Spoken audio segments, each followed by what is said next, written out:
Segundo semestre de 1977, número 10.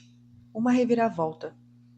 Em 1977, os moradores de Wichita já não se sentiam seguros, nem mesmo com seus vizinhos. Para sua infelicidade, estavam se tornando mais acostumados com crimes violentos. A geração mais velha culpava a cultura do sexo, drogas e rock and roll dos anos 60. A geração mais nova rebatia, dizendo que Wichita ainda era um fim de mundo tão conservador que a década de 60 só chegaria lá depois do fim dos anos 70. Alguns meses depois de Shirley ser assassinada, Kenny Lander testemunhou um crime violento em primeira mão. Estava com 22 anos e era um estudante de história na Universidade de Wichita. 5 anos depois de se formar no ensino médio, ainda não conseguira seu diploma universitário. Sua mãe, Irene, diria mais tarde que Kenny era um jovem tão curioso que frequentou mais disciplinas do que precisava, adiantando, assim, o aprendizado dos pré-requisitos do método científico para escrever a dissertação que lhe valeria o diploma de graduação.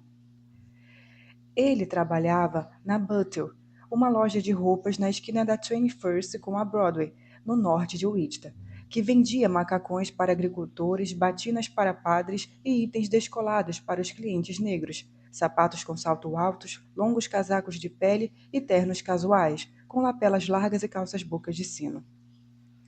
Lander gostava do dono, Herman Buttle, que distribuía charutos para os funcionários. Kenny logo os trocou pelos cigarros porque eram mais fáceis de fumar durante os intervalos. Certo dia, enquanto saía para almoçar, Lander deu um passo para o lado para deixar dois homens entrarem na loja. Algo nas expressões deles chamou sua atenção. Pareciam nervosos.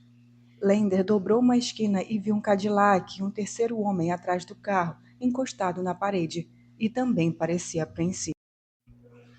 Carro de fuga, pensou Lander. Ladrões de estabelecimento comerciais. Estamos sendo roubados.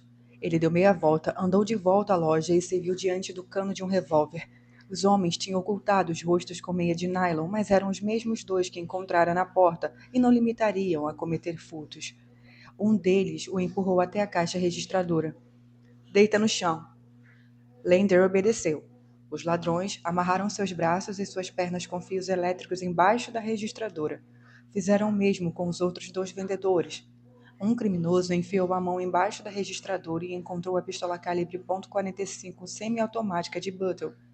Ele se posicionou acima de Lander e deslizou o mecanismo da arma, colocando um cartucho na agulha. Lander pensou que seria executado. Mas não atiraram nele. Estavam procurando dinheiro. Conforme clientes entravam, os homens os amarravam com gravatas. O assalto durou apenas alguns minutos, mas para Lander pareceu se arrastar por uma eternidade. Depois que eles foram embora, um Lander bastante abalado contou à polícia que um dos assaltantes chamava outro de Butch. Pelo nome e pela descrição de Lander, os detetives concluíram que se tratava de Butch Lee Jordan, um ladrãozinho insignificante. A polícia foi até a casa de Jordan, mas, quando não o encontraram lá, deixaram de procurar em outros lugares, o que foi um erro. Jordan assaltou uma loja de bebidas alguns dias depois e baleou o policial Hader no braço. Quando Lander soube do incidente, ficou aborrecido e decepcionado, irritado com Jordan por ter atirado em um policial e desapontado com os policiais por não terem tido atrás dos criminosos e com mais empenho. Essa decepção levou Lander a tomar uma das decisões mais cruciais de sua vida. A família de Lander estava precisando cortar gastos e economizar. Seu irmão mais velho, David, um aluno de alto desempenho, fora eleito o segundo melhor de sua turma na escola secundária católica. Kenny também fora um estudante de destaque, ganhando medalhas em debates, tirando notas boas, participando do time de basquetebol e de grupo de teatro. Sua mãe contou mais tarde que, mesmo quando era uma criança, duas coisas se destacavam em Kenny. Ele era uma das pessoas mais inteligentes que conhecia e um espertalhão incorrigível. Ela esperava que a inteligência do filho o conduzisse a uma carreira que lhe trouxesse segurança. Lander reconsiderou a questão do FBI depois do assalto e a loja Butters. O Departamento Federal de Investigações recrutava pessoas que estudaram contabilidade e designavam seus agentes principais para perseguir criminosos de colarinho branco. Lander tivera os braços e as pernas amarradas e fora mantido refém à mão armada por ladrões de rua. Queria proporcionar justiça para pessoas comuns, como ele. Para os jovens cidadãos de Whittier de 1977, o shopping center no sudeste da cidade era o local de lazer mais popular. O shopping era como o mercado de uma cidade antiga, onde as pessoas se reuniam para comprar, vender e fofocar. O ambiente era refrigerado no verão e aquecido no inverno. Em dezembro, uma jovem conseguiu um emprego de meio período na joalheria Husberg, no shopping. Era nascida em Wichita, tinha 25 anos e parecia fazer novos amigos com facilidade. Demonstrava um raciocínio rápido e conversava de modo direto, sem rodeios. Seu nome era Nancy Fox. Já trabalhava em tempo integral como secretária para o Law Company, um escritório de arquitetura. Arrumaram um emprego na joalheria para ganhar um dinheiro extra para os presentes de Natal dos parentes. Nancy já tinha os presentes para o sobrinho de 2 anos, Thomas, que ela adorava. Chegava, inclusive, a colocar uma fantasia de coelho para surpreendê-lo na Páscoa. Naquele mês de dezembro também já deixaram um sinal para comprar um anel para a irmã mais velha, Beverly Plapp. As irmãs tinham 11 anos de diferença de idade e em tempos recentes vinham se tornando amigas, depois de crescerem competindo uma com a outra enquanto dividiam o mesmo quarto. Elas tinham 3 irmãos mais novos. Nancy tocara flauta no ensino médio e cantava no coral da Igreja Batista, na zona sul da cidade. Era dona de um automóvel Opel claro azul e sempre fora cuidadosa com roupas, maquiagens, unha e cabelo. Fazia as luzes no cabelos louros e gostava de usar encharpes em volta do pescoço. Tinha uma leve mania de limpeza. Quando brigava com o namorado, ela dava razão à irritação, fazendo faxina. Ela e as amigas socializavam em algumas casas noturnas de Winchester. Era um ponte favorito nas noites de sexta-feira e de sábado. Nancy namorava o chefe de segurança de lá. Aos domingos, dirigia seu Opel até a casa da mãe, onde era recebida pelo cheiro de frango frito na cozinha. Era a comida favorita de Nancy. Nancy não se importava de morar sozinha. Costumava dizer à mãe que nada aconteceria com ela. 8 de dezembro de 1977. Número 11. Nancy Fox. Raider tinha passeado pelos arredores de onde Nancy Fox morava e percebeu que era um bairro de classe média baixa, com moradias de aluguel barato disponíveis, o que atraía mulheres solteiras que viviam sozinhas. Assim que compreendeu isso, ele passou a pescar pelo local com frequência. Esteja preparado, como dizem os escoteiros. Ele a viu pela primeira vez certo dia enquanto ela entrava em seu apartamento privativo, que ficava em uma casa com a fachada de um tom alegre de cor-de-rosa. Notou que ela era baixinha e bonita e que parecia passar bastante tempo cuidando dos cabelos e das roupas. Ele valorizava esse tipo de capricho. Seguiu até o trabalho no escritório de arquitetura, até o emprego noturno e até chegar em casa. No emprego noturno, comprou joias baratas, deu uma conferida de perto nela, voltou a segui-la até o local onde morava, então descobriu seu nome ao olhar os envelopes em sua caixa de correspondências enquanto ela estava no trabalho. Nancy morava no sudeste de Whittier, no número 843 da South Pershing, não muito longe do shopping. Pelo que Raider pôde ver, ela não tinha nenhum homem em sua vida e nenhum cachorro. Quando verificou o lado oposto da casa com 2 apartamentos privativos onde ela vivia, descobriu que o outro estava vago. Não havia nenhum vizinho de parede para ouvi-la gritar. Ele a espionava ao mesmo tempo que seguia outras mulheres. Pescar tinha se tornado quase um trabalho em tempo real, em paralelo ao seu verdadeiro emprego na empresa de segurança. Raider costumava combinar as 2 atividades. Pescava mulheres e então as seguia enquanto dirigia a van da ADT.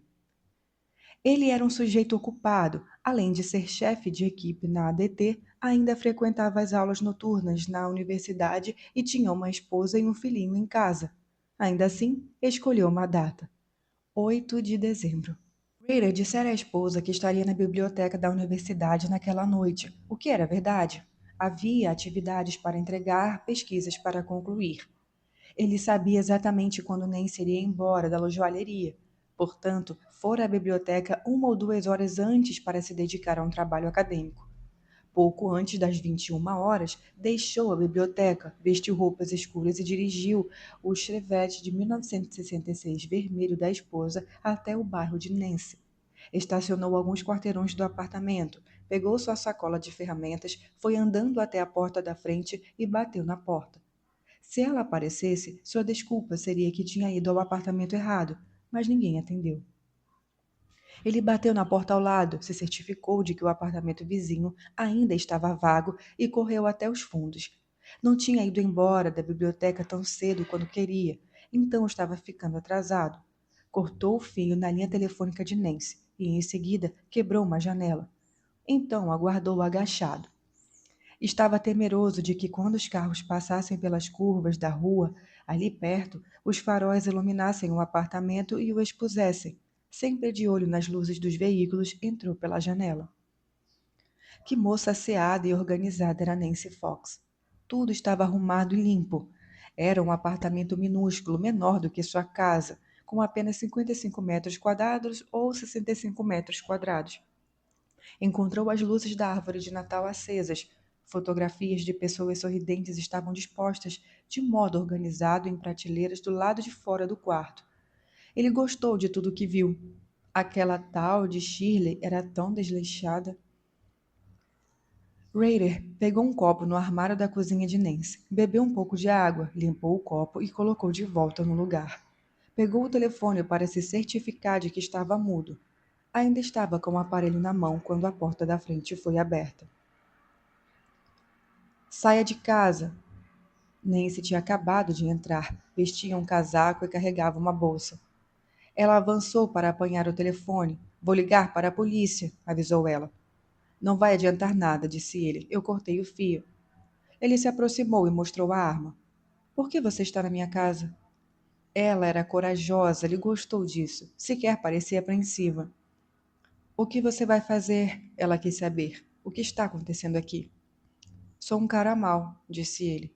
Eu quero sexo. Vou ter que amarrar você para tirar fotos. Saia daqui. Não. Você precisa sair daqui agora mesmo. Não, respondeu ele bem sério. Não tem mais volta. Você é doente, falou ela. Sim, eu sou doente, concordou ele, mas é assim que as coisas vão ser. Ela o encarou, tirou o casaco, uma parca branca, e o dobrou sobre o sofá. Estava usando suéter rosa. Preciso de um cigarro, disse ela. Ela acendeu um sem deixar de observá-lo. Ryder esvaziou a bolsa dela sobre a mesa da cozinha e pegou alguns troféus. Encontrou sua carteira de motorista. Ele continuou falando para desarmá-la, contando a mesma história, sem algumas variações, que usara com o Zoteiro, Lucy Bright e Shirley. Tinha um problema sexual, mas não era bandido. Ela ficaria bem. E agora ela o encarava de frente, ou pelo menos foi assim que ele se lembraria do acontecido depois. Vamos acabar logo com isso para que eu possa chamar a polícia. E ele concordou. Preciso ir ao banheiro, informou ela. Ryder inspecionou o interior do banheiro, se certificando de que não havia nenhum objeto afiado que ela pudesse transformar em uma arma. Ok, disse ele. Trate de sair já quase sem roupa. Ele manteve a porta aberta com um pedaço de pano, então se sentou na cama para esperar. Olhou em volta com admiração. Roupas, armário, caixa de joias, tudo organizado. Quando saiu, ela ainda estava usando o suéter rosa, o sutiã e a calcinha roxa. Viu que ele estava segurando algemas. Qual é a necessidade disso? Ela quis saber. Faz parte da coisa, explicou ele. É isso que me deixa excitado. Por que está usando luvas? Sou procurado em outros estados e não quero deixar nenhuma digital. Isso é ridículo, exclamou ela. É conversa fiada. Ela continuou falando, mas ele mal a ouvia. Puxou as mãos dela para trás, prendeu as algemas nos pulsos e a fez se deitar de bruços na cama. Em seguida, subiu em cima dela. Àquela altura, ele próprio já estava meio despido, esperando que isso passasse a impressão de que pretendia estuprá-la. Ryder abaixou a calcinha dela. Seu namorado já fez sexo com você por trás? Disse isso para iludi-la. Ele, na verdade, não queria sexo anal. Ela não respondeu, já estava amordaçada. Ele tirou o cinto de couro e o passou em volta do tornozelo de Nancy. Descobriu que já tinha uma ereção. De repente, arrancou o cinto dos tornozelos e o passou em volta da garganta. E o apertou com força, pressionando com uma das mãos onde o cinto passava pela fivela e puxando o cinto com outra. Nancy se debateu embaixo dele, encontrou seus testículos com as mãos algemadas e cravou os dedos. Isso o machucou, mas ele gostou. Como sempre, a vítima demorou algum tempo para desmaiar. Quando Nancy enfim apagou, Raider soltou o cinto e deixou que ela recuperasse um pouco o fôlego. Anos mais tarde, ele declararia que esse foi seu ataque perfeito. Não havia homem, nem cachorro, nem filhos para interromper. Ninguém tentou matá-lo. As criancinhas não estavam gritando e ameaçando sair do banheiro para confrontá-lo. Quando Nancy recobrou a consciência, ele se curvou e aproximou a boca dos ouvidos dela. Sou procurado, revelou. Matei 4 pessoas daquela família, o Zotero, e matei Shirley. Eu sou o BTK, e você é a próxima. Ela se debateu freneticamente embaixo de Raider enquanto ele apertava o cinto outra vez. Dessa vez manteve a pressão até que ela morresse. Depois, ele apanhou uma camisola e se masturbou em cima da peça de roupa. 9 de dezembro de 1977. Número 12. Vocês vão descobrir um homicídio. Na manhã seguinte, Raider estava tão exultante com o que fizera que queria contar a alguém. Em um intervalo do trabalho, dirigiu a van da ADT até a Orgers Market, no centro da cidade, e foi a pé a um telefone público do lado de fora do mercado. Às 8 horas, a central de emergências do contato recebeu um telefonema. Vocês vão descobrir um homicídio no número 843, na Sophie Pershing. Nancy Fox é o nome dela. Sinto muito, senhor, o operador da central respondeu. Não entendi. Qual é o endereço? Outro operador na mesma linha se manifestou. Acredito que seja o número 843 da Sophie Pershing. Isso mesmo, confirmou o homem. Os operadores tentaram fazer mais perguntas, mas o homem já havia largado o telefone. Os operadores permaneceram em silêncio, tentando compreender o que tinha acabado de ouvir. 47 segundos depois, outra pessoa pegou o telefone. Os operadores ainda estavam na linha. Quem é você? Perguntaram. O homem respondeu que era um bombeiro de Wichita de folga, só queria fazer uma ligação. Quem estava usando o telefone antes de você? Perguntaram os operadores. Um homem que deixou o telefone pendurado, foi a resposta. O policial John de Pietra chegou ao número 843 da Sophie Pershing minutos depois, às 8h22 da manhã. Ninguém atendeu quando bateu e a porta estava trancada. Nos fundos, ele viu o fio da linha telefônica cortado, balançando sob a brisa. A cobertura externa da janela tinha sido removida e o vidro interno estava quebrado. Ele não conseguia enxergar através das cortinas. Tem alguém em casa? Ele perguntou. De Pietra afastou as cortinas e viu uma mulher seminua e imóvel, deitada de bruços na cama, os tornozelos amarrados com um pedaço de tecido amarelo. Estava usando um suéter rosa. Depois de arrombarem a porta da frente aos pontapés, o policial e o detetive Louis Brown entraram no que de Pietra mais tarde descreveria como a casa mais arrumada que já tinha visto. Mas então notou sinais de desordem. Havia um cigarro pela metade em um cinzeiro ao lado de uma cadeira. Uma bolsa tinha sido esvaziada em cima da mesa da cozinha. O telefone jazia no chão. Os conteúdos de caixas de jóias estavam espalhados sobre a cômoda do quarto. Os policiais viram uma camisola azul em cima da cama, ao lado da cabeça da mulher. Havia manchas no tecido. Foi uma má ideia dar aquele telefonema, e Raider sabia disso. Durante várias semanas depois disso, achou que seria preso. Havia uma gravação da sua voz agora, e a polícia sabia qual telefone público ele tinha usado. Alguém poderia tê-lo visto largando o telefone pendurado e entrando na van da ADT. Mas estava tão feliz. De todos os seus assassinatos, aquele era o seu favorito. O único que tinha saído de acordo com o roteiro. Depois que Nancy morreu, ele tirou as algemas, amarrou os pulsos dela com meias de nylon, removeu o cinto da garganta e amarrou outra meia no lugar. Roubou a carteira de motorista de Nancy, algumas lingeries, belos itens de seda. Ele gostava de brincar com roupas femininas. Quando pegou o colar de pérolas de Nancy, achou que poderia dá-lo para a esposa. A mãe de Nancy, Georgia Mason, era gerente da lanchonete do Hospital St. Joseph, não muito longe do apartamento de sua filha. Por volta das 10h30 da manhã, no dia 9 de dezembro, estava se preparando para abrir o estabelecimento quando recebeu o telefonema de um vigia. No escritório do Serviço de Segurança do hospital, ela viu 2 detetives da polícia de Wichita, 2 vigias, o ex-marido, o pai de Nancy, Dave Fox, e um capelão. Temos mais notícias, disse alguém. Georgia achou que alguma coisa tinha acontecido com Kevin, seu filho mais novo, que tinha 16 anos. Ele tinha matado Alan. Não é o Kevin, disse alguém.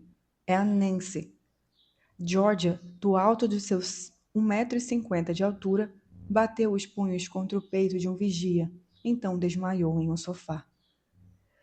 Os detetives mostraram ao chefe de polícia Lamunion as fotos da cena do crime e a gravação feita do interior do apartamento. Estrangulamento, linha telefônica cortada, sêmen na camisola. Lamunion tinha certeza de que o responsável era o BTK. Notou também que os óculos de Nancy tinham sido postos de modo cuidadoso sobre a cômoda ao lado da cama. Lamunion teve outra vez de decidir se faria ou não um anúncio sobre o BTK ao público. Estava inclinado a isso. Não protegiam ninguém mantendo a existência dele em segredo. Alguns detetives continuavam céticos quanto à possibilidade de ter sido um ataque do BTK. E daí que a linha telefônica foi cortada? Alguns arrombadores fazem isso. E daí que os caras deixou sêmen? Outros assassinos também tinham feito o mesmo.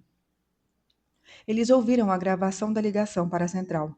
O homem que ligou tinha uma dicção lenta em staccato quando falou: "Vocês vão descobrir um homicídio no número 843."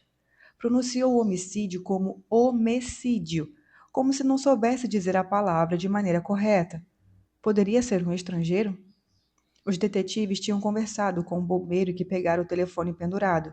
Ele afirmou não ter visto direto a pessoa que usara o telefone antes. Achava que o sujeito tinha por volta de 1,80 m de altura, que usava um tipo de uniforme cinza de operário e que dirigia uma van com o logotipo pintado. Sua impressão era de que o sujeito tinha cabelos loiros. A mãe de Nancy foi ao São Francis para identificar o corpo da filha. Um membro da equipe do hospital afastou o lençol. O rosto de Nancy passava uma impressão de que a provocação a tinha envelhecido. O funcionário perguntou se aquele era o corpo de Nancy Joe Fox. Sim, respondeu George. Então saiu correndo da sala. George ajudou a planejar o funeral. Nancy tinha sido batizada na igreja batista, onde cantara no coral. Agora a igreja se encheu de enlutados. Uma fileira de carros serpenteava a rua abaixo até a Harper, o cemitério da cidade. Beverly tirou uma folga do trabalho como enfermeira para retirar do apartamento os pertences da irmã. Georgia não conseguia suportar a ideia de ir até lá. Lamunion recorreu outra vez ao FBI. Deveria contar ao público a respeito do BTK? O chefe de polícia achava que sim, mas alguns detetives os alertaram que isso poderia encorajá-lo a matar de novo. Ele deveria tentar se comunicar com o BTK? O alto comando estava dividido. Os rapazes do FBI não conseguiam se decidir. A ciência comportamental era incipiente, explicaram. Não tinham coletado nenhum interpretado sobre os suficientes. Eles não assumiram nenhuma posição. Lamunion hesitou. Sua impressão era de que mais gente morrerá independentemente de sua decisão. Mais uma vez resolveu esperar. Não precisou fazer isso por muito tempo. O irmão mais novo de Nancy parece ter sido quem mais ficou abalado com a morte dela. Nancy gostava de levar Kevin para comer hambúrgueres, deixava que ele dirigisse seu carro. Ele nunca voltou a estudar. Apenas 27 anos depois conseguiu falar sobre o assassinato da irmã. O médico de Georgia deu autorização para que ela voltasse ao trabalho apenas 3 meses depois. Quando isso aconteceu, seus colegas de trabalho do hospital foram vê-la um por um. Ela passara a vida toda reprimindo os sentimentos, mas quando a abraçavam começava a chorar. Seu médico a aconselhara a chorar o quanto quisesse. Após a morte de Nancy, sua mãe olhava pela janela aos domingos, desejando que a filha chegasse em seu hotel. Levaria muito tempo até que Georgia conseguisse fritar frango novamente. Na reunião de Natal da família, um dos presentes abertos foi um caminhãozinho de brinquedo para o pequeno Thomas. Nancy o tinha escolhido e escondido embaixo da cama onde morreu. Ninguém apareceu para prender Raider, para sua surpresa. Sua arrogância voltou com tudo. Raider escreveu um poema sobre Shirley em uma ficha de anotações. Certa noite, mas enquanto rabiscava, sua esposa chegou em casa e ele tratou de enfiar o papel nas dobras da sua poltrona, mas se esqueceu de reaver a ficha mais tarde e escondê-la. Sua esposa a encontrou alguns dias depois. O que é isso? Bom, disse ele. Eu escrevi isso. Na universidade estamos fazendo uns trabalhos, umas redações sobre os assassinatos do BTK para a aula de criminologia. Paula engoliu a mentira. Mais tarde, ele revisou o poema e reintroduziu e reproduziu em uma ficha de anotações usando um conjunto de carimbos infantis de borracha com as letras do alfabeto. No dia 31 de janeiro de 1978, ele o colocou no correio. A ficha de anotações chegou ao Witsa Eagle num dia depois. E o poema era assim: Cachos da Shirley,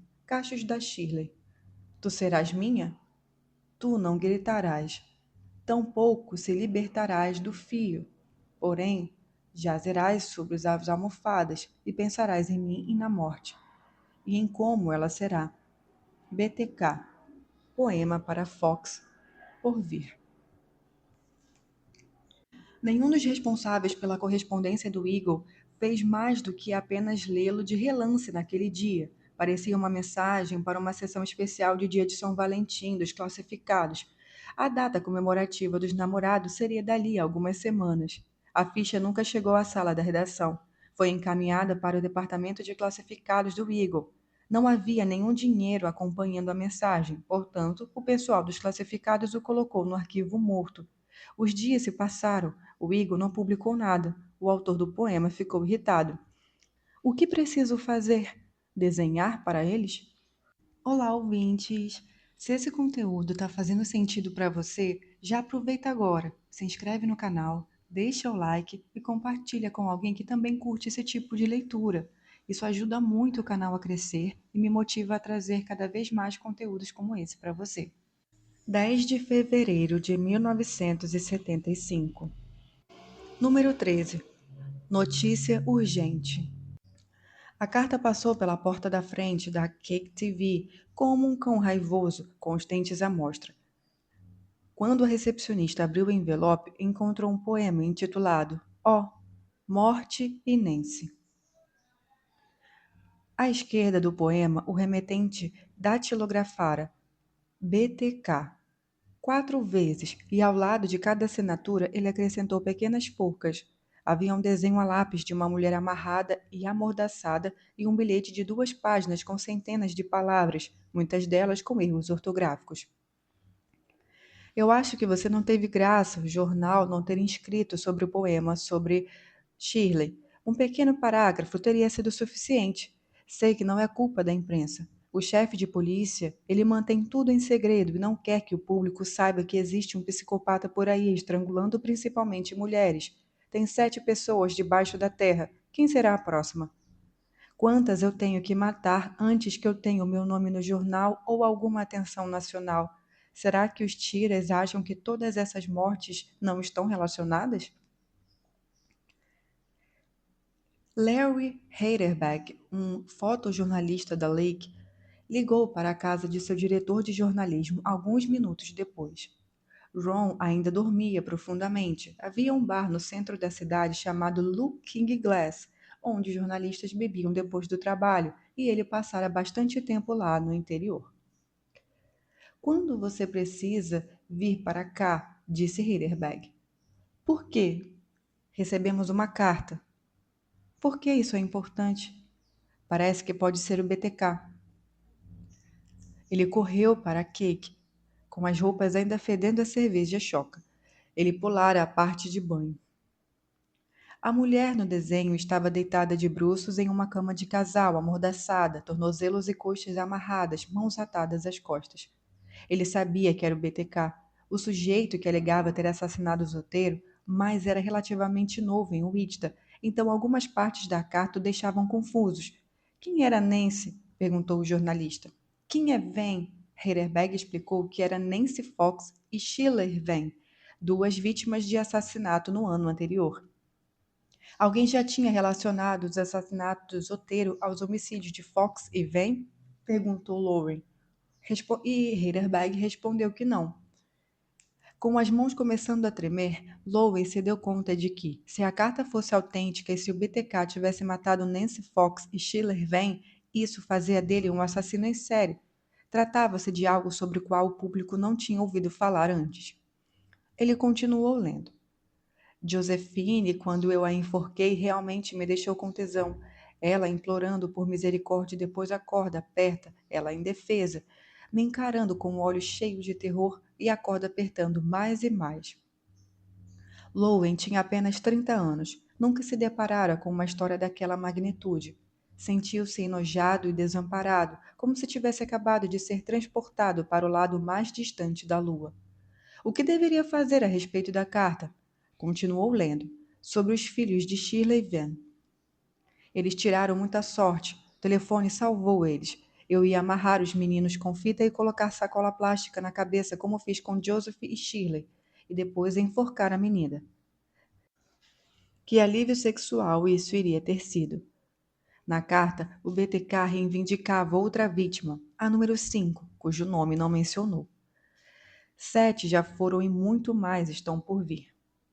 O BTK estava ameaçando matar de novo. Ele ressaltou esse ponto, afirmando que deixaria um bilhete com as letras BTK na próxima vítima. Precisamos ligar para a polícia, disse Lowen. Ele pegou o telefone. Ele se perguntou se os policiais sabiam que o BTK era um assassino em série e tinha ocultado a informação, e se o BTK por acaso não estaria seguindo as apresentadoras dos noticiários da Cake. Heidelberg e Lauren foram de carro à prefeitura enquanto Lauren expressava sua agitação em voz alta. E se for mesmo o BTK? Mas Lamúnio nos dispensar e se recusar a falar, como vamos confirmar que é mesmo o BTK? Heidelberg não sabia o que responder. E se a carta for real, vamos existir em acobertamento? Perguntou Lauren. Tudo o que eles têm que fazer é negar que a carta seja autêntica. Ou pior ainda, eles poderiam enrolar, dizer que precisam analisar a carta, mostrá-la a especialistas enquanto isso existe um assassinado à solta que prometeu matar de novo. Heidelberg disse que era necessário produzir uma matéria independentemente do que acontecesse para alertar a população. Ah, nós vamos levar essa história ao ar, garantiu Lauren. Não importa o que Lamônio disser.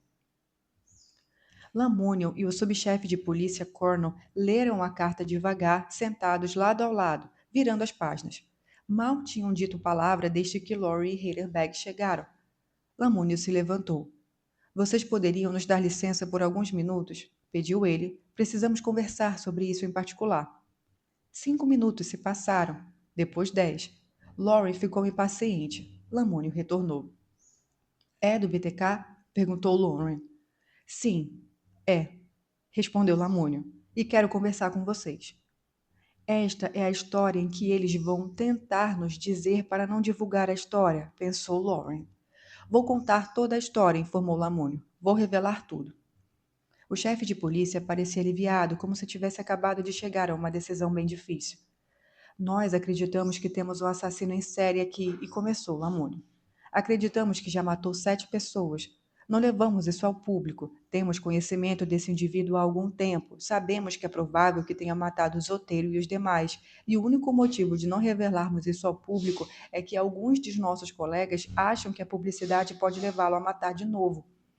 Lowen foi logo se preparando. É agora que a discussão começa, pensou. Sabemos agora que é hora de falar, afirmou Lamônio. Pelo bem de todos, é hora de contarmos o que sabemos. Temos que alertar as pessoas. Laurie se recostou, aliviado. Lamônio queria que o segredo fosse revelado. Lonin contou que a Cake transmitiria a reportagem no noticiário das 18 horas. Ele pediu que Lamônio fosse à emissora para dar uma entrevista exclusiva ao vivo. Lamúnio concordou, mas disse que também convocaria uma entrevista coletiva que seguia e era seguida para informar os outros meios de comunicação. O diretor disse ainda que pretendia contar pessoalmente a história do BTK. Estava preocupado que o assassino resolvesse perseguir quem quer que aparecesse na reportagem e não queria pedir a ninguém que passasse por isso. Ele não tinha família, no seu caso havia menos a perder. Talvez o BTK já estivesse seguindo o pessoal da Cake, especulou Lowen. Lamúnio concordou que isso era uma possibilidade. O BTK perseguia mulheres e poderia fazer isso com os âncoras da Cake. Quando Lowry e Heidelberg foram embora, Cornwell entregou ao diretor de jornalismo da Cake um revólver da polícia e munição, e o aconselhou a andar com a arma no porta-luvas do carro. De volta à emissora, Lowen tentou ele mesmo escrever a reportagem, mas aquele dia estava uma loucura. Ele estava conversando com o gerente da Cake a respeito da história, se comunicando com a polícia e ainda tentando dirigir uma redação. Ele se esforçou para redigi-la pessoalmente. No fim, Heidelberg escreveu por ele. Os dois âncoras no noticiário do início da noite da Cake eram Jack Hicks e Cindy Martin. Lowen ligou para Martin e pediu que fosse para lá mais cedo, meio que agora. Quando a apresentadora chegou, ele contou que ela não entraria no ar naquela noite e explicou por quê. Ele e Hicks divulgariam a notícia. Martin ficou furioso. Lowen se manteve firme. O interesse do BTK eram mulheres, e o interesse dele é em mulheres, e na Cake levou Lamúnio a pedir proteção policial para Martin, para a âncora dos fins de semana, Rose, e para Lowen, ainda que o BTK não tivesse feito nenhuma ameaça à imprensa. A polícia seguiu Marty até sua casa naquela tarde e verificou se o BTK estivera por lá. O dia passou depressa. Lawrence se sentou em uma das cadeiras dos âncoras no noticiário das 18 horas. Olhou para a câmera e começou a relatar de maneira pragmática que um assassino em série estava perseguindo pessoas na cidade. Lawrence parecia nervoso na transmissão, e por um bom motivo. Lamúnio deveria estar sentado ao seu lado, mas estava atrasado. Lauren já tinha lido diversas frases do roteiro no ar quando Lamúnio entrou no estúdio. O funcionário da Cake, que estava girando a manivela do teleponto, distraído pela entrada de Lamúnio, acabou se intrometendo. Lauren parou de falar no meio de uma frase. Ele se esquecera de que tinha uma cópia física do roteiro do Heidelberg nas mãos. Ficou sentado, congelado, por alguns instantes. Se desculpou e informou à audiência que recomeçaria a história do início. E foi assim que fez. Lamúnio, já sentado ao seu lado, parecia calmo e convicto. Quando Lauren fez perguntas sobre o BTK, Lamúnio respondeu de forma direta aos telespectadores que a polícia não sabia quem era o assassino nem como detê-lo. Um pouco mais tarde, Lamúnio convocou uma coletiva de imprensa e fez seu próprio pronunciamento. Repórteres chocados correram de volta aos escritórios dos jornais e às emissoras de televisão e começaram a datilografar suas matérias. A polícia seguiu Lauren até sua casa daquela noite, como continuaria fazendo ao longo de um mês seguinte. Sozinho em seu apartamento, Lauren olhou para a arma que Cornell lhe emprestara. Como sou tonto, pensou Lauren. Vou acabar atirando sem querer em mim mesmo no escuro. Ele descarregou a arma e a escondeu. Martin voltou ao trabalho no dia seguinte. Durante as semanas seguintes, sempre que chegava em casa depois de apresentar o noticiário das 22 horas, ela via uma viatura estacionada atrás de seu prédio. Quando se afastava do carro, o policial piscava os faróis, como se estivesse dizendo: Boa noite. 1978. Número 14. Temores e frustrações. Assim que viu a carta enviada para Cake, Lamúnio tinha decidido que precisava comunicar a existência do BTK à população. Mas naqueles poucos instantes depois que Lowen lhe entregou a carta, Lamúnio fez alguns telefonemas rápidos para os psicólogos. Perguntou se a publicidade em torno do BTK poderia instigá-lo a se comunicar mais, visto que ele já parecia inclinado a conversar com a mídia. Nada que os psicólogos disseram o dissuadiu. Portanto, Lamúnio começou a planejar sua coletiva de imprensa e como iria contar a 500.000 de pessoas na região que Wichita que um assassino em série vivia entre elas. Não revelaria o conteúdo da carta repleta de erros de ortografia, porque não queria incentivar a ação de imitadores, mas diria que era provável que o BTK não se parecesse em nada com um monstro, e sim com um cidadão comum. O próprio BTK afirma que estava escondido à vista de todos. Não perco meu sono por causa disso. Depois de uma coisa como Fox, eu chego em casa e vou cuidar da vida como qualquer outro. Seria embaraçoso admitir que a polícia estava de mãos atadas, mas Lamúnio precisava pedir às pessoas para tomarem cuidado. Alguns de seus comandantes ainda o aconselhavam a não fazer isso, mas o BTK tinha apontado o óbvio. E ele escreveu: Minha nossa, sim, o modus operandi é diferente em cada um, mas veja, um padrão está se desenvolvendo. As vítimas são amarradas, a maioria foram mulheres, telefones cortados, traz algumas tendências sádicas na questão da amarração, nenhuma luta. Afora a hora da morte, nenhuma testemunha, exceto os filhos da Ven. Eles tiveram sorte. O telefone salvou eles. Lamúnio estudou a carta por bastante tempo, tentando discernir quem a polícia estava caçando. O BTK parecia meticuloso. O desenho de Nancy Fox sobre a cama era bastante preciso. Lamúnio cogitou que o BTK poderia tirar fotos instantâneas e desenhava a partir delas. E também se perguntou por que o assassino decidiu não mencionar o nome da quinta das suas 7 vítimas. Era provável que estivesse criando enigmas para a polícia, fazendo joguinhos. Lamúnio acreditava que a vítima desconhecida era Catherine Bright, embora houvesse outras 2 ou 3 candidatas. Ficou claro, com base naquele bilhete e na carta de 1974, que o BTK ansiava por atenção e queria fama, como os assassinos em série de outros tempos. Você não entende essas coisas porque se não trata sobre a violência do fator X, a mesma coisa que fez o filho de Sam, Jack, o estripador, Harry Clayton, estrangulador de Boston, Dr. H. H. Holmes, estrangulador da meia calça da Flórida, estrangulador da colina, Ted da costa oeste e muitos outros personagens infames a matar. O que parece absurdo, mas não conseguimos evitar. Não existe ajuda, nenhuma cura, exceto a morte ou ser pego e internado. O que você acha de alguns nomes? Para mim, está na hora. 7 já foram e muito mais estão por vir. Eu gosto dos seguintes. E você?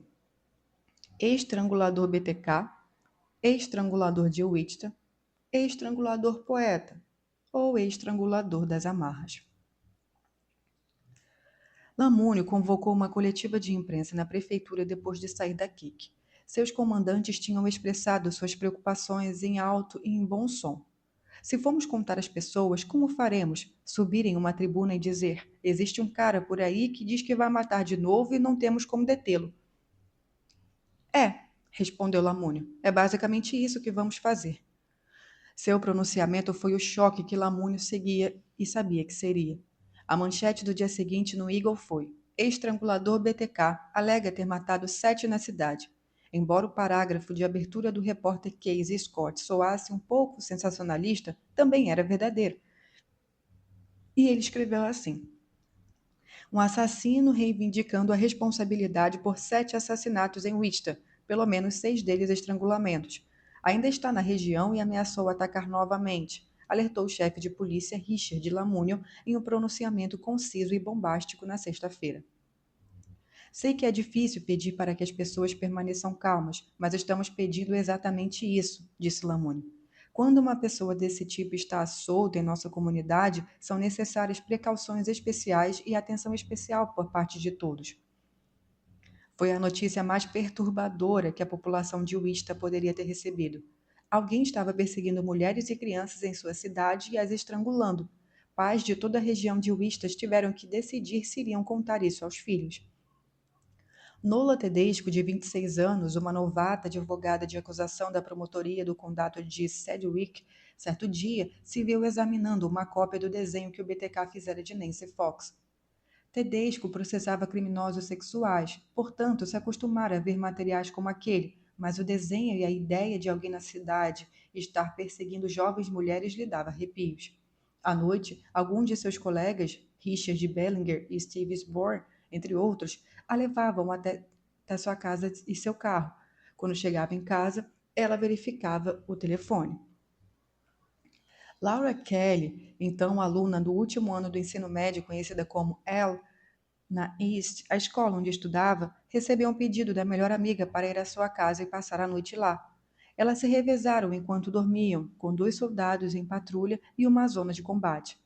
A amiga estava assustada demais para dormir sozinha. Tinha chegado à conclusão de que o formato do telhado de sua casa facilitaria a entrada do BTK pela janela do quarto, no segundo andar. Nenhum argumento era capaz de acalmá-la. Engraçadinhos aumentavam o medo ao ligarem para mulheres dizendo: aqui é o BTK, você é a próxima. A mãe de Kelly, Bárbara, estava sozinha em casa quando recebeu um desses telefonemas.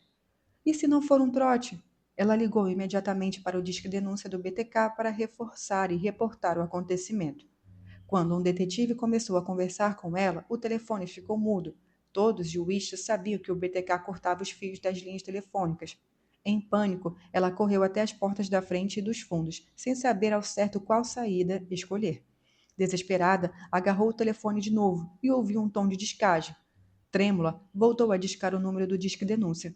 O detetive se desculpou. Ele tinha se atrapalhado com o aparelho telefônico e o desconectado. Mesmo assim, ela exigiu que alguém fizesse uma busca em sua casa. O policial que chegou solicitamente apontou que fechar as cortinas do chuveiro e das portas dos closets proporcionaria esconderijos para o invasor. O medo do BTK mexeu tanto com suas emoções que por muitos anos ela fez outras pessoas, incluindo a filha adolescente, verificarem se estava tudo em ordem na casa antes que pudesse criar coragem para ela mesma entrar. Mas, se muitos civis se sentiam alarmados, a história com os policiais passou a ser outra. Estava tudo às claras e não havia mais debate sobre o BTK ser ou não um assassino em série. Todos sabiam que era assim. E também que ele seria muito mais difícil de capturar do que a maioria dos assassinos. A maioria dos homicidas que matava as pessoas que conhecia por motivos tão antigos quanto Caim e Abel, raiva, ciúme, vingança e ganância. Assassinatos com motivações palpáveis nem sempre eram fáceis de resolver, mas seguiam uma lógica interna. Caim matou Abel porque ficou com ciúme. Macbeth matou Duncan por tomar o trono. E assim por diante. Mas assassinos em série não seguem nenhuma lógica. Havia poucos pontos para ligar. O BTK matava pessoas desconhecidas, ao acaso, provavelmente longe de seu bairro. Ele planejava suas ações, limpava a cena do crime, usava luvas. O FBI estava apenas começando a estudar assassinos em séries com mais atenção, mas seus especialistas diziam que um assassino em série era muito mais difícil de capturar. Na maioria das vezes, era preciso esperar que ele matasse de novo e torcer para que cometesse um erro. O BTK matara 5 pessoas em 1974, os 4 membros da família Otero e Kate Bright. Então parou, porque ficou mais ocupado com o trabalho e a escola, e depois sua esposa ficou grávida de seu primogênito. Ele voltara a matar em 1977 Shirley e depois Nancy Fox. Em seguida, parou de novo. Ao longo dos anos seguintes, os policiais ficaram se perguntando por quê. A filha dele, Carrie, nasceu em junho daquele ano. 1978. Número 15. Ajustando o foco. A frase de abertura da carta a Cake, eu acho que não teve graça o jornal não ter escrito sobre o poema sobre Ben, instigou os policiais a ligarem para o Igor. Alguém do departamento de classificados logo encontrou o poema do BTK chamado Caixos da Shirley, no arquivo morto do jornal. A pessoa o entregou à polícia sem fazer uma cópia para a redação. Era a segunda vez que o Eagle deixava escapar uma chance de analisar uma comunicação original do BTK. O assassino tinha ligado para o jornal pela primeira vez em 1974, quando deixa a carta a respeito do Zoteiro em um livro na biblioteca. Um dos repórteres policiais, Ken Stephens, estava cansado de ver o Igor ficar para trás em uma história que, em sua opinião, o jornal deveria ter nas mãos. Ele começou a manter arquivos permanentes em vez de jogar fora anotações e comunicados de imprensa. Escreveu memorandos de antecedentes, instruiu outros repórteres policiais a fazerem o mesmo e reuniu todos os relatórios de necropsia das vítimas conhecidas do BTK. David Buzz, o editor do Eagle, em certo sentido já tinha sugerido essa ideia de compilar arquivos. Dentro em breve os policiais vão capturar esse cara, disse ele, e o jornal deve estar preparado para contar a história por trás da história. Parte dessa história, desconhecida de todos a não ser de um punhado de funcionários do Eagle, envolvia o relacionamento singularmente próximo que não demorou muito a se desenvolver entre o jornal e o chefe de polícia de Wichita. Ken Stephens, Casey Scott ou Craig Stock conversavam com o Lamunion todos os dias, mas não em casa de informações para publicação. O chefe de polícia simplesmente os mantinha atualizados sobre os status das investigações, além de fazer confidências aos repórteres, com o fato de que não estava conseguindo dormir muito e que sua esposa estava preocupadíssima com a possibilidade de se tornar a próxima vítima do assassino. Desse começo e desde esse começo, de acordo com o memorando interno do arquivo de Stephens, houve muito debate a respeito de como lidar com o relacionamento com a polícia, mas sem nenhuma discordância quanto a ser melhor cooperar do que manter e obter um grande furo jornalístico a curto prazo. Medo de provocar outro assassinato ou de estragar as chances de a polícia capturar o BTK foi expressado. Merritt decidiu que, desde que não sejamos enganados nem sentirmos que estamos sendo usados de maneira injusta, nós vamos cooperar com a polícia. A polícia se preocupa com a maneira de pôr as cartas na mesa, quais cartas usar e quando jogá-las. Eles confiam bastante nos conselhos dos psiquiatras, revelou Lamúnio. O chefe de polícia tem medo de que, se o BTK matar de novo, algumas pessoas culpem a ele e a imprensa por promoverem e incentivarem o BTK. Há muitos sentimentos de impotência por parte dos policiais, das pessoas do jornal. É uma situação para os policiais e para nós. O jornal tomou providências especiais para verificar a correspondência que chega e receber telefonemas. O humor negro habitual na redação, bastante predominante na maioria dos casos, está notavelmente reduzido neste. São poucas as piadas sobre a situação, talvez porque nesse caso o jornal tem o seu papel. Merritt expressa sua preocupação sobre tentar passar a perna em uma mente perturbada. Não está feliz em adaptar os critérios jornalísticos para tentar apaziguar um assassino, mas não está disposto a desafiar o sujeito a matar outra vez. Até mesmo os menores detalhes são questionados, analisados a ponto de dar nó na cabeça tentando imaginar se vão provocar o assassino ou estragar a estratégia da polícia. Entre aspas. Este é um caso no qual não vale a pena tentar o lance da competição. Fecha aspas. Merritt diz que não adianta tentar obter um furo antes que os outros. Os repórteres e editores estão divididos. O desejo por um furo e de revelar tudo aos leitores está em conflito com o desejo de tentar evitar que aconteça outro assassinato. Ninguém tem certeza de que ele ou ela está tomando a decisão certa. A brutalidade e a estranheza, no caso, estão deixando todos assustados, mesmo aqueles que já lidaram com histórias estranhas. Um benefício de fazer a cobertura de histórias policiais, apontou Stephens para os amigos, era poder ver a vida e a morte nuas e cruas. Isso ensinava lições. A vida pode ser curta, então aproveite-a. Mas também o fazia se sentir mais seguro do que as outras pessoas. Ele sabia que o BTK não podia matar todo mundo e que não havia motivos para ficar com medo o tempo todo. As chances de morrer em um acidente automobilístico eram muito maiores do que as de ser assassinado. Ainda assim, a maioria dirigia sem medo. Ser repórter policial também lhe ensinou o valor do humor negro.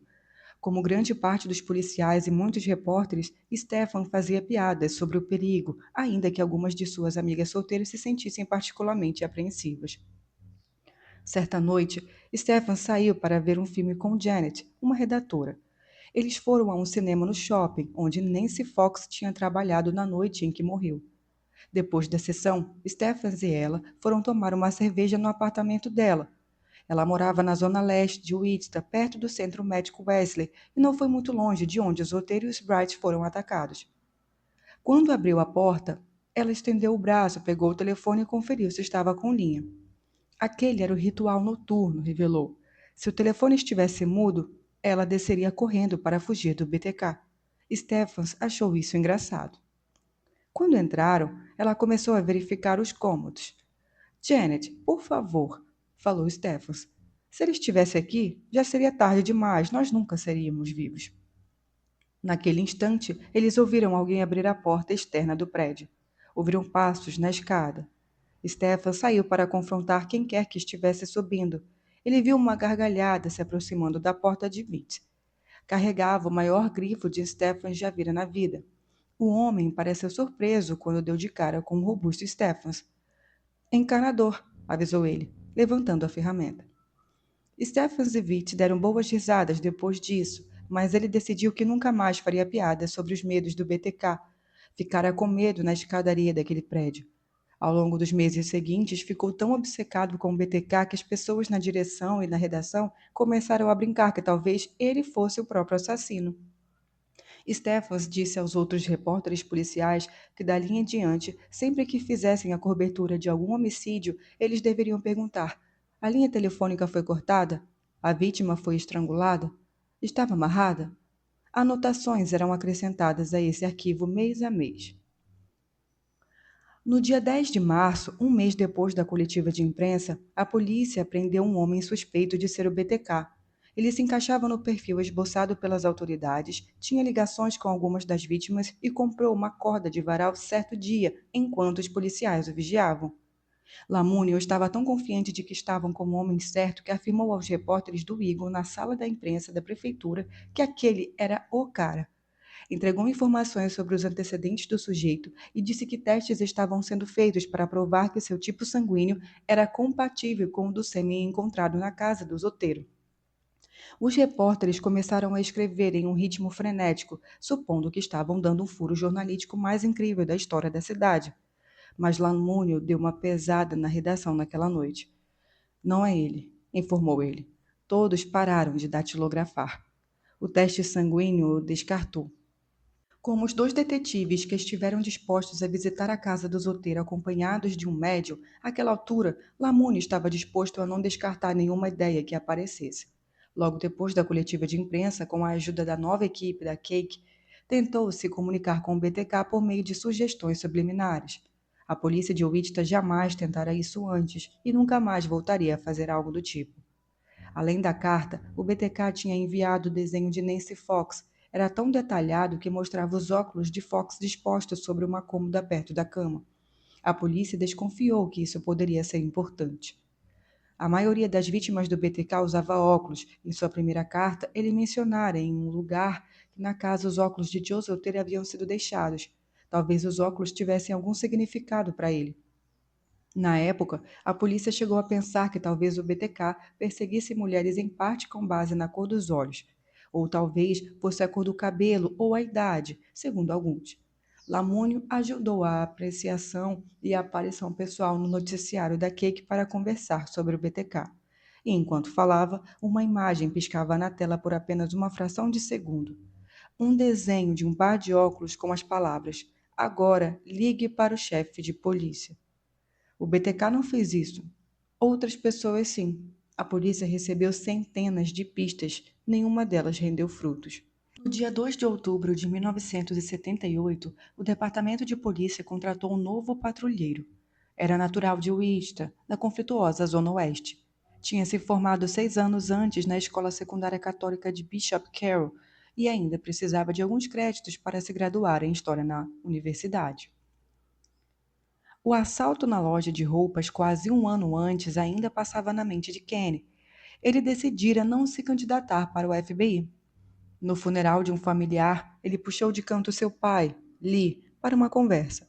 Contou que largaria a faculdade para entrar para a academia de polícia de Wichita. Queria combater os crimes nas ruas. Ok, disse seu pai, mas não vamos contar para sua mãe ainda. Quando Lander deu a notícia para ela, alguns dias depois, sua mãe não reclamou. No entanto, ficou mais assustada do que deixou transparecer. Na entrevista da candidatura, um supervisor da polícia fez Lander, então com 23 anos, uma pergunta padrão: "O que você ambiciona em termos de carreira?" A resposta padrão dos recrutas entusiasmados era: "Quero ser chefe de polícia um dia." Mas aquele recruta disse: "Quero trabalhar no departamento de homicídios." O entrevistador ficou surpreso. "Você não quer ser chefe de polícia?" "Não", respondeu Lander. "Quero comandar a unidade de homicídios